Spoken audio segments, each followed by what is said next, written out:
माननीय सांसदलाई रोक्नुस् र तिनीहरूलाई तिनका बालबच्चाले सोध्नुस्।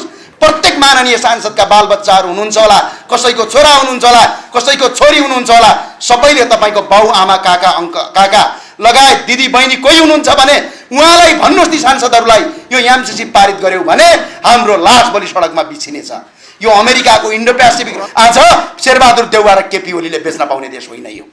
यो देशमा हजारौं लाखौं सयौं वर्षको इतिहास छ, सयौं वर्षको इतिहास छ। त्यो इतिहासलाई मेटाउन एउटा एमसीसीले सक्दैन। त्यो भएको हुँदाखेरि हाम्रा पुर्खाहरूले बलिदान दिएको, अंग्रेजसँग लडेको, तिब्बतसँग लडेको र अरू विभिन्न विदेशी शासकसँग लडेर आजसम्म बचाएको मुलुकलाई 59 अर्बमा अहिलेका दलका नेताहरूले दास र गुलाम बनाउनु। एमसीसी संसदबाट किन पारित गरिँदैछ? संसदबाट एमसीसी पारित गर्नु भनेको नेपालको कानुन बनाउनु हो। 2/3 पारित गर्यो भने विधेयक बन्छ। विधेयक भनेको कानुन हो। कानुन ऐन बन्छ।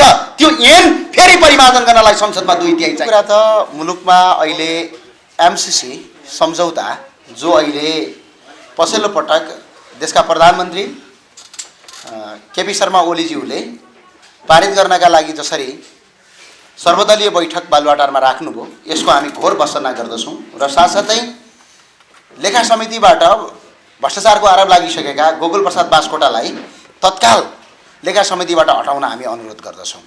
कारण किनकि उनी भ्रष्टाचारमा पहिला पनि मुछिसक्नु भएको छ, उहाँमाथि आरोप छ। आरोप लागेको मान्छे लेखा समितिको सदस्य रहन सक्दैन। नेपालमा त्यो किसिमको कानुनी प्रावधान पनि छैन। र पहिलो कुरा चाहिँ एमसीसी भने के हो त? सम्पूर्ण नेपालका नागरिकहरूले बुझ्नुपर्ने कुरा छ। यहाँ एमसीसी सम्झौताको पहिलो कुरामा लेखिएको छ, 77 पृष्ठको लामो सम्झौता छ। त्यो सम्झौताको पहिलो पृष्ठमा लेखेको छ कि एमसीसी को हैसियत के हो त? यहाँ के भन्छ भने एमसीसी प्रस्तुत सम्झौताको कार्यान्वयनका लागि संयुक्त राज्य अमेरिकाको तर्फबाट कार्यरत संयुक्त राज्य अमेरिकाको सरकारी निगम हो। यो कुनै एनजीओ आईएनजीओ होइन, अमेरिकाको सरकारी संस्थान हो। यानी कि अमेरिकन सरकार हो भन्न बुझियो। अमेरिकाको सरकारी निगम हो। प्रस्तुत सम्झौता अन्तर्गत कुनै पनि क्रियाकलाप वा आक्रमणबाट उत्पन्न हुने कुनै पनि हानि वा दाबी प्रति एमसीसी तथा संयुक्त राज्य अमेरिकाको दायित्व वहन गर्दैन भन्छ। यसबाट हानि नोक्सानी भयो भने अमेरिका यसको दायित्व वहन गर्दैन भन्छ। अब भन्दाखेरि चाहिँ अमेरिकाको निगम हो रे, फेरि उनीहरूबाट भएका जति पनि हानि नोक्सानी अमेरिकाले वहन गर्दैन भन्छ। सरकारले एमसीसी वा संयुक्त राज्य सरकार वा एमसीसी वा संयुक्त राज्य सरकारका कुनै वर्तमान वा निवर्तमान अधिकारी वा कर्मचारी विरुद्ध प्रस्तुत सम्झौता अन्तर्गतका क्रियाकलाप वा आक्रमणबाट उत्पन्न हुन सक्ने कुनै पनि हानि नोक्सानी, चोटपटक वा मृत्यु सम्बन्धी कुनै वा सम्पूर्ण दाबीहरू परित्याग गरेको छ भने यसको मतलब के भयो भने कोही अमेरिकनले नेपालमा आएर मान्छे मार्यो, एमसीसीसँग जोडिएको कुनै पनि कर्मचारीले या भूतपूर्व कर्मचारीले यदि कुनै मान्छे मारेर त्यसबाट दुर्घटना भयो भने पछाडि सरकारले त्यस्ता मान्छेलाई कारबाही गर्न सक्ने छैन। ती चाहिँ समाजमा खुला साँडको जसरी घुम्नेछन् भन्ने कुरा यसले बतायो। फेरि अर्को कुरा के भन्छ भने प्रस्तुत सम्झौता अन्तर्गतका क्रियाकलाप वा आक्रमणबाट उत्पन्न हुन सक्ने कुनै हानि वा दाबीका सम्बन्धमा एमसीसी वा संयुक्त राज्य सरकार भने अमेरिका, संयुक्त राज्य सरकारका कुनै वर्तमान वा भूतपूर्व अधिकारी वा कर्मचारीहरू नेपालको कुनै पनि अदालत तथा न्यायाधिकरणको क्षेत्राधिकारबाट उन्मुक्त रहनेछन् भनी सरकार सहमत भएको छ भन्छ। यो सहमति गर्ने मान्छे नेपाली नै हुन सक्दैन। यदि नेपाली हो भने यस्तो किसिमको सम्झौता हुँदैन। उनीहरूले नेपालमा आएर हत्या गरे पनि, हिंसा गरे पनि, बलात्कार गरे पनि उनीहरू नेपालको कानुनी क्षेत्राधिकार भन्दा बाहिर रहनेछन् भनेर यो दफा 6 को 8 मा एमसीसी को हैसियत 77 पृष्ठमा लेखिएको छ। यो के हो? यस्तो किसिमको सम्झौता गरिराखेका छन्। अर्को सम्झौता के छन् भने पहिला यहाँ सुन्नुहोस्।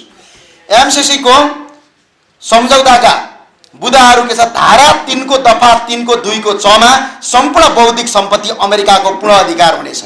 पहिलो कमजोरी। दोस्रो कमजोरी धारा 3 को 8 को क को परियोजनाको लेखा परीक्षण अमेरिकन कम्पनीले मात्र गर्न सक्ने छ। त्यस्तै धारा 5 को क र ख को अमेरिकन सरकारले चाहेको बेला जुनसुकै बेला पनि सम्झौता रद्द गर्न सक्ने छ। त्यस्तै गरी धारा 7 को दफा 7 को क मा प्रस्तुत सम्झौता लागू भएपछि प्रस्तुत सम्झौतामा उल्लेखित नेपालको राष्ट्रिय कानुन बाजिएमा प्रस्तुत सम्झौता लागू हुनेछ भनेको छ। यदि एमसीसी सम्झौतामा जुन कुरा लेखियो भोलि हामीले कानुनलाई परिमार्जन गर्नु पर्यो भने यदि नेपालको कानुन बाजियो भने एमसीसी लागू हुने नेपालको कानुन चाहिँ लागू नहुने भनेपछि नेपालको संविधान भन्दा पनि ठुलो भयो, नेपालको मूल कानुन भन्दा ठुलो भयो, नेपालको मुलुकी संहिता ऐन भन्दा पनि यो ठुलो भयो। यसको मतलब एमसीसी यो देशको घातक छ भन्ना कारण यो। त्यस्तै गरेर अर्को कुरा के छ भने यस परियोजनामा नेपाल सरकारको राज्यको कुनै पनि निकायलाई खटाउनु पर्दा एमसीसी को स्वीकृति लिनुपर्ने छ भन्छ। एमसीसी भित्र कुनै असुरक्षा भयो, भर्खरै अस्ति मुस्ताङमा युरेनियम चोरेका छन्, त्यस्ता किसिमका गतिविधिका लागि एमसीसीसँग सम्झौता लिनुपर्ने छ भनेको छ। त्यस्तै अनुसूची 5 को क मा नेपाल सरकारले एमसीसीलाई चित्त बुझ्ने योजना तयार पारी पठाउनु पर्ने छ, उलाई चित्त बुझ्न पर्यो र त्यस्तो योजना इन्डियाको सरकारको समर्थन गरेको हुनुपर्छ। देश हाम्रो, मुलुक हाम्रो, अनि सम्झौता चाहिँ इन्डियाको मान्नुपर्ने। सार्वभौम सत्ता भने देश यही हो। यो भए हुँदाखेरि एमसीसी यो राष्ट्र घातक छ र यो एमसीसी पहिला कुरा यो देशको हित विपरीत छ। यो एमसीसी लागू गर्नुको मुख्य उद्देश्य भनेको इन्डो पेसिफिक रणनीति नेपालमा लागू गर्नु हो।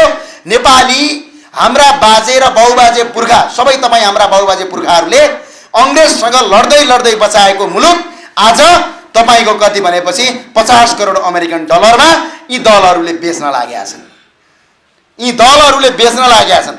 यो कुरा अब एमसीसी मा रकम चाहिँ कति छ भन्ने कुरा होला तपाईलाई। एमसीसी मा रकम चाहिँ कति हो भने अमेरिकन सरकारबाट पहिलो पटक 45 करोड 95 लाख, दोस्रो पटक 4 करोड 5 लाख गरी 50 करोड अमेरिकन डलर, आजको मूल्य अहिलेको मूल्य अनुसार 59 अर्ब 53 करोड 50 लाख रुपैयाँ हो। त्यस्तै नेपाल सरकारले फेरि पैसा हाल्नुपर्छ एमसीसी को खातामा। नेपाल सरकारले अमेरिकन 13 करोड अमेरिकन डलर, अहिलेको मूल्य अनुसार 15 अर्ब 47 करोड 71 लाख रुपैयाँ हाल्नुपर्छ र टोटल एमसीसी को नेपाल सरकार र अमेरिकन सरकारको बजेट गरेर 75 अर्ब 1 करोड 41 लाख रुपैयाँ हुन्छ। तर हामीले सरकारबाट एमसीसी नल्याउँदाखेरि सरकारलाई हामीले आग्रह पनि के गरेका छौं भने एनसेलबाट हामीले मात्रै मुद्दा जितेको छ, 152 अर्ब बाँकी छ, त्यो पैसा उठायो भने एमसीसी चाहिँदैन। त्यस्तै 4G घोटालाबाट 12 अर्ब छ, त्यसको नाइके गोकुल बास्कोटाले लेखा समितिमा आएका छन्, त्यो बाँकी छ। त्यस्तै ठूला व्यापारीबाट विद्युत महसुल 10 अर्ब बाँकी छ उठाउन। त्यस्तै गरी ठूला करदाताबाट उठ्नुपर्ने रकम करिब तपाईको 10 अर्बको बराबरमा ठूला करदाताको पनि आज बाँकी छ। त्यस्तै गरी वाइड बडीबाट करिब 5 अर्ब बाँकी छ। त्यस्तै सर्वोच्च अदालतको आदेश र सर्वोच्च अदालतले फैसला गरेको पेनाल्टी स्वरूप करिब 1 अर्ब रुपैयाँ भन्दा बढी पैसा उठ्न बाँकी छ। त्यस्तै महालेखा परीक्षकको बेरुजोबाट फर्चौट गर्नुपर्ने 2046 सालदेखि आजसम्मको रकम 634 अर्ब रुपैयाँ छ। पैसा जहाँ पाए त्यही छ, अत्याधिक ज्यादा छ। यो केका लागि पारित गर्न खोज्दैछन्, यो देश किन बन्धक बनाउन खोज्दैछन् भने यी नेताहरूलाई चुनावी खर्च आउँछ। हामी आग्रह के गर्छौं भने यो रकम उठाएर एमसीसी को पैसा गर्नुस्। नेताहरूले चुनावी खर्चका लागि एमसीसी लागू गर्न सक्दैनन्। यदि भनिरहँदाखेरि मेरो आग्रह चाहिँ के छ भने एमसीसी का प्रत्येक बुदा र प्रत्येक दफाहरू यहाँ सुरक्षित छन्। नेपालको कुनै पनि राजनीतिक दलको नेता, चाहे त्यो नेपाली कांग्रेसका सभापति हुन्, चाहे ती प्रधानमन्त्री केपी ओली हुन् वा उहाँका आसपासै हुन्, सबैलाई हामी खुला चुनौती दिन्छौं कि नेपालको कुन टेलिभिजन, कुन पत्रकार सम्मेलन, कुन मिडिया कहाँ बहस गर्नुपर्ने हामी तपाईलाई बहस गर्न तयार छौं। यी बुदा यदि गलत होइनन् भने यस्ता राष्ट्रघाती बुदा लागू गरेर नेपाललाई बन्धक बनाउने, नेपाललाई दास बनाउने, हामी तपाई हाम्रा पुर्खाले आर्जेको मुलुक जम्मा 59 अर्बमा बेचिदिने। यो कुरा सम्पूर्ण नेपालका 3 करोड नेपाली नागरिकलाई मेरो आग्रह के छ भने यो मुलुक बच्यो भने हामी बच्छौं। शिक्षकहरू, पत्रकारहरू, बुद्धिजीवीहरू, सञ्चारकर्मीहरू लगायत उद्योग व्यवसायीहरू, त्यस्तै स्वास्थ्य कर्मीहरू, इन्जिनियरहरू, डाक्टरहरू लगायत आर्मीहरू, प्रहरीहरू, अन्य कुनै स्वतन्त्र युवाहरू, सम्पूर्ण उद्योग व्यवसायीहरू सबै र नेपालका सेलिब्रिटीहरू, फिल्म कर्मीहरू सबैलाई मेरो आग्रह के छ भने तपाईहरू सबैलाई मेरो आग्रह के छ भने एकजुट बन्नुस्। एमसीसी भन्ने चीज यदि नेपालमा लागू भयो भने नेपाल भन्ने देश बच्दैन। नेपाल भन्ने देश बचेन भने तपाई कहाँको सेलिब्रिटी हुनुहुन्छ? नेपाल भन्ने देश बचेन भने तपाई कहाँको डाक्टर हुनुहुन्छ? के भएको हुँदा देश बच्ने यो अभियानमा र यो आन्दोलनमा सहभागी हुन म अनुरोध गर्छु। सरकारलाई प्रेसर पारौं, विपक्षी दल र सांसदहरूको घर घरमा जाउँ, प्रत्येक निर्वाचन क्षेत्रका सङ्घीय सांसदको घरमा एकपटक पुगेर एमसीसीको बारेमा सोधौँ। तपाईँ पत्रकार साथीहरूलाई पनि आग्रह छ, दलका नेताहरूलाई इन्टरभ्यू लिएर सुरु गर्नुहोस्। एमसीसी के कारणले गर्दा तपाईँले ठिक मान्नुभयो?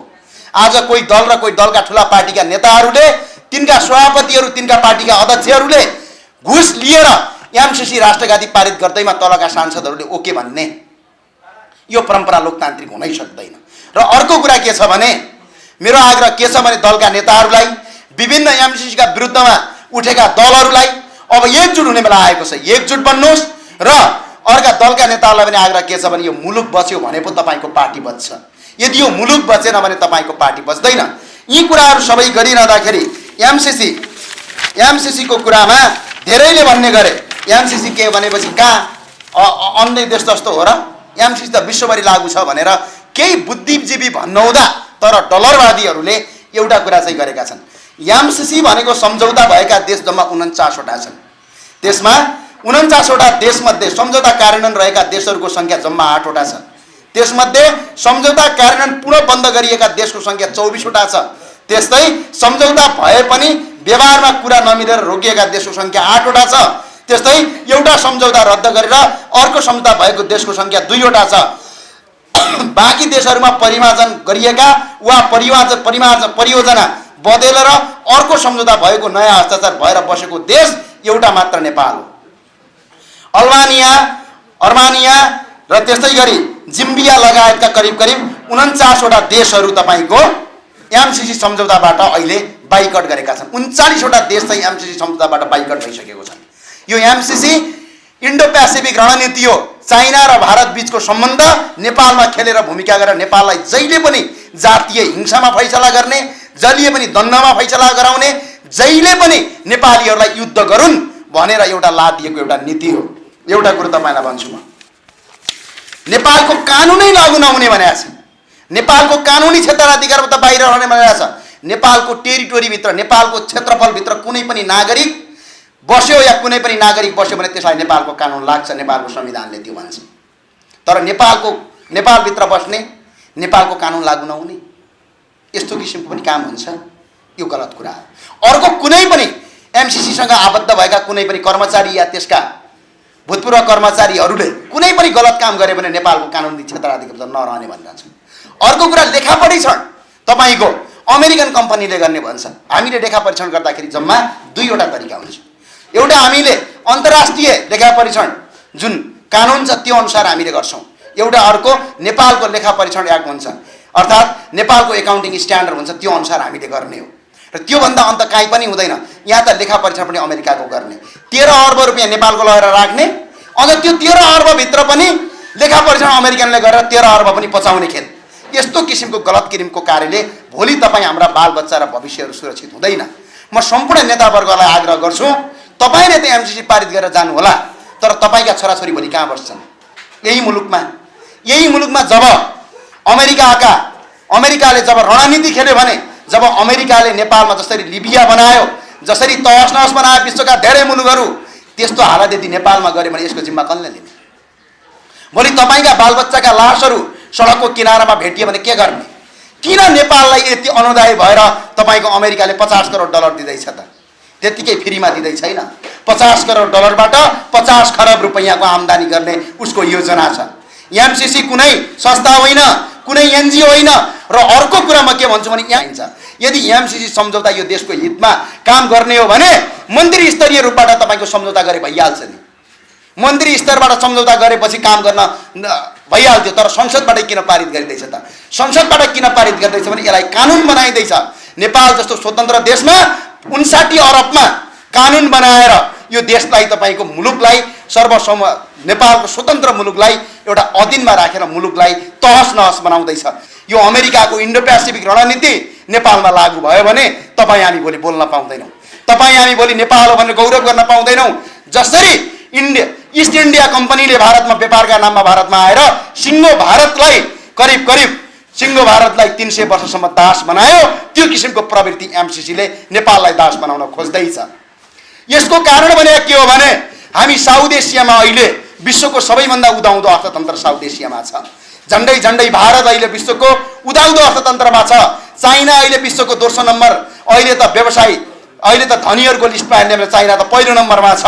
उदाएको अर्थतन्त्र छ। विश्वको 7 अर्ब जनसङ्ख्या मध्ये करिब 4 अर्ब जनसङ्ख्या हाम्रो यो साउथ एसियामा बस्छ र यो साउथ एसियामा बसेको 4 अर्ब जनसङ्ख्या विश्वको सबभन्दा ठुलो मार्केट र अहिलेसम्म हामीले युरेनियम, फलाम, सुन, चाँदी, पानी, वन पैदावार, जडीबुटी लगायतका कति धेरै खानीहरू अहिले पनि हामीले उत्खनन गरेका छैनौँ। यो पूर्वीय सभ्यताको देश हो, यो आयुर्वेदिकको देश हो, यो देउताहरूको भूमि हो। यहाँ धेरै तपाईको सुनहरू, धेरै किसिमका खानीहरू, धेरै किसिमको सम्पत्तिहरू छ। यो सम्पत्ति यदि अमेरिका, यदि चाइना र भारतको तपाईको BRI कन्सेप्टमा यदि सडक बन्यो भने, नेपालले 3वटा ठाउँबाट सडक दियो भने, एउटा पश्चिमबाट, एउटा मध्यबाट र एउटा पूर्वबाट 3वटा ठाउँमा सडक यदि खुल्यो भने नेपाल र चाइना जाने या तपाईको भारत र चाइना जाने ट्रान्सपोर्टेसन कस्ट यानी कि त्यसबाट लाग्ने शुल्कले मात्र नेपालले सिङ्गापुरभन्दा बढी कर उठाउन सक्छ। र अबको 30-35 वर्ष पछाडि अमेरिकन र युरोपहरू भिसा र पासपोर्ट लगाएर साउथ एसिया आउनु पर्न सक्ने सम्भावना हुन्छ।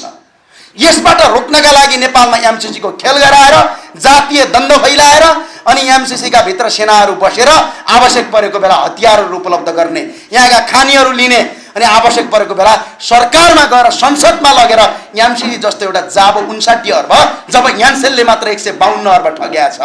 त्यता आँखा जाँदैन यी नेताहरूको। अनि 59 अर्बमा देशको पुरा कानुनै परिवर्तन गरेर मुलुकका हजारौं स्वतन्त्र नागरिकलाई दासको शिकार बनाउने। हाम्रा पुर्खाले आर्जेको मुलुक हो। तपाईँ हाम्रा सबैका पुर्खाहरूले लड्दै आर्जेको मुलुक छ। 70 वर्षका वयोवृद्ध भक्ति थापाले विरगति प्राप्त गरेर आर्जेको देश हो हुँदैछन्।